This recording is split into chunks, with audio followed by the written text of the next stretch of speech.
Thank you, Las Ciancórla.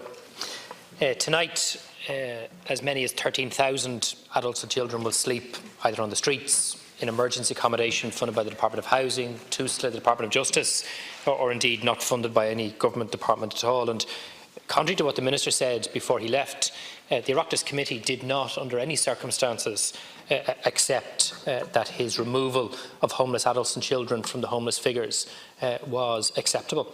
In fact, at the Oireachtas Committee hearing, and members can go back and check the records, there was a clear disagreement. The Dublin Regional Homeless Executive and independent academics who helped found that homeless report categorically said on the record that the adults and children who were removed at the request of the Minister were at the time of their removal homeless, without tenancies, without security of accommodation and accessing homeless services, something Brendan Kenny, the Director of Housing Services for Dublin City Council, had also confirmed. So the Minister is absolutely wrong and should consider correcting the record and misrepresenting the Oireachtas Committee.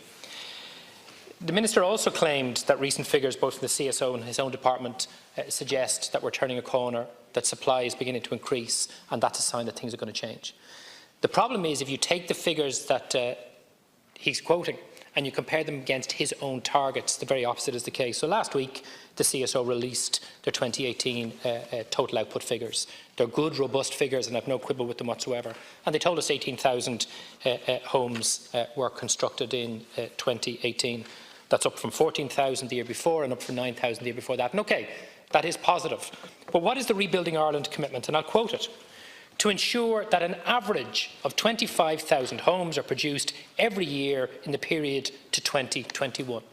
So that means what government believes is necessary to tackle this crisis is an average of 25,000 units a year. So how far behind are we halfway through Rebuilding Ireland from meeting that target? Well, we're 43%. So while I welcome those extra homes, for the Minister to somehow say that this is unquestionable progress, in fact, belies his own targets. And you look at the social housing delivery figures that were announced late last night. The government is claiming 27,000 social housing tenancies were created last year.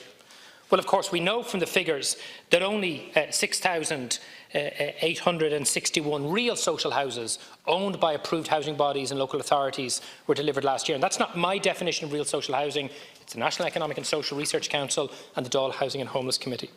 Of those, just over 4,000 were built, and the real worry, and I share this with Deputy Curran, is only 2,000 of those were delivered by local authorities. Now, it's not that the other units weren't welcome, but local authorities, 31 of them, should be delivering far more than 2,000 new builds a year. In fact, 5 approved housing bodies are delivering almost as many new builds as the local authorities, and that makes absolutely no sense. The Department continues to wrongly count expensive casual relets as voids. I think that practice should stop. It inflates the figures, albeit only by a small amount.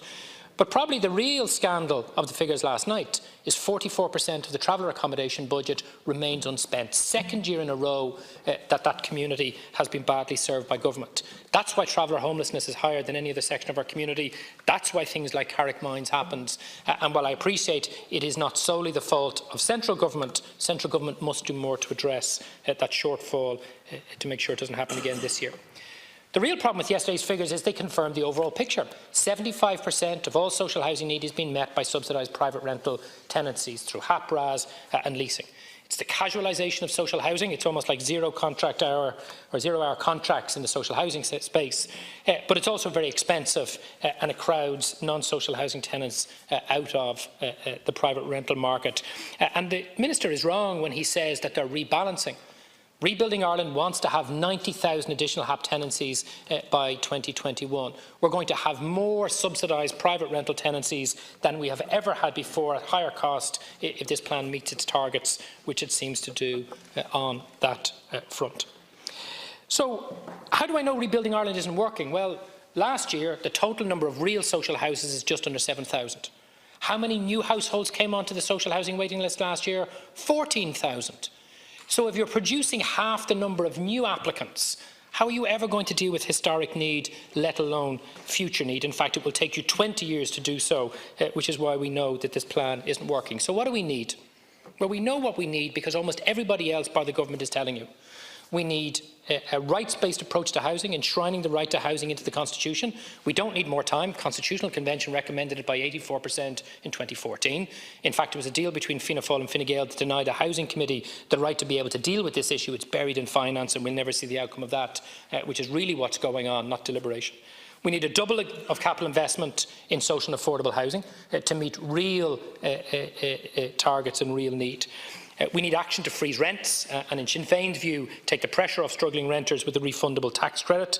And we also need greater action to prevent the flow of families into homelessness, including the introduction of the Focus Ireland Amendment. So look, our position hasn't changed since the last time. This plan is failing, this government is failing, the Minister, who isn't even here to listen to the rest of the debate, is failing, and we need a new plan. And I think the only thing that's going to change government is massive protest on the streets, both through Raise the Roof throughout the course of this year and the Housing and Homeless Coalition mobilisation in Dublin on the 9th. And maybe when Fianna Fáil and Fine Gael see the strength of public anger at the failing of this government's policy, we might see some change, but I don't think we're going to see anything until then.